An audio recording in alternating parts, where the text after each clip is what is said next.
ফরিদপুরের আলফাডাঙ্গায় সাইফুল সর্দার নামে বিএনপি নেতাকে নিজ ঘরে ঢুকে কুপিয়ে হত্যা করেছে প্রতিপক্ষের লোকজন। পুলিশ পরিচয়ে ঢুকে হামলাকারীরা দেশীয় অস্ত্র দিয়ে নৃশংসভাবে তাকে কুপিয়ে ফেলে। ঘটনাটি ভোররাতে ঘটেছে যখন সবাই ঘুমিয়েছিল। এই ঘটনার জের ধরে আরও একজন গুরুতর আহত এবং 7টি বাড়ি ভাঙচুর করা হয়েছে। পুলিশ 2 জনকে গ্রেপ্তার করেছে। গ্রামের আধিপত্য বিস্তারকে কেন্দ্র করে এই মর্মান্তিক ঘটনা এলাকার জনজীবনে আতঙ্ক সৃষ্টি করেছে। মিয়া রাকিবুল, আলফাডাঙ্গা, ফরিদপুর। সময় সংবাদ। বিস্তারিত দেখুন ভিডিওতে।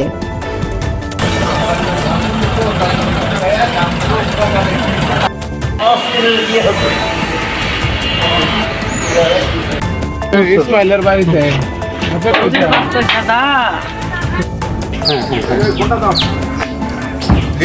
করবে।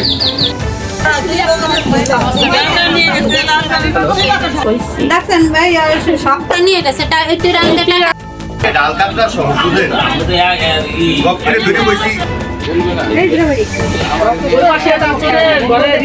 কারণ ই করে ফেললাম সার্কেল হচ্ছে সব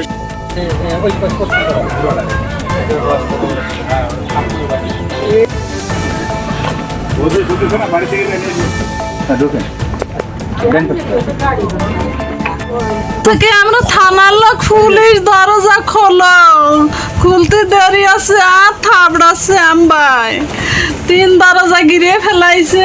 ধর এই পাশে দরজা খুলছে, খোলার সাথে ঘরে দুরুম দুরুম করে ডুইয়ে কয় কথা কবি নেয়া ভিতরে যা। আর রত্নের বাপরে তো কোপ মাইরে দিল, আমাকে কই চিল্লেবি নে। তারপরে আমরা চিল্লেছি যে আমাকে মারে মারুক গো। চিল্লালি কি আমি তারে মাইরে তস নস। একটু বলেন চিনছি তো। কে কে? ওই জুয়েল মিয়া, হাসিব মিয়া, সবুজ মিয়া, বুরহান মিয়া, তারপরে ওই সাহেব মিদা, তারপরে ওই যে শুভ, প্রিন্স, আলম। পূর্বে শত্রুতার জের ধরে আজকে রাত 3টের সময় জুয়েল গ্রুপ অতর্কিতভাবে মেম্বার গ্রুপের উপর হামলা চালানোর পরে তাদের মেম্বার গ্রুপের একজন হাসপাতালে নিয়ে যায়। সেখানে তার নাম হচ্ছে সাইফুল, সে চিকিৎসারত অবস্থায় মৃত্যুবরণ করেছে। আমরা তাৎক্ষণিক সেই ভোর রাত থেকে ঘটনাস্থলে এসেছি। ওসি সাহেব আছে আমার সাথে, আমিও আছি। আমরা এলাকায় যে দেশীয় অস্ত্র টস্ত্র কিছু উদ্ধার করেছি এবং একজনকে ব্যাপারে গ্রেপ্তার করা হয়েছে জুয়েল গ্রুপের থেকে।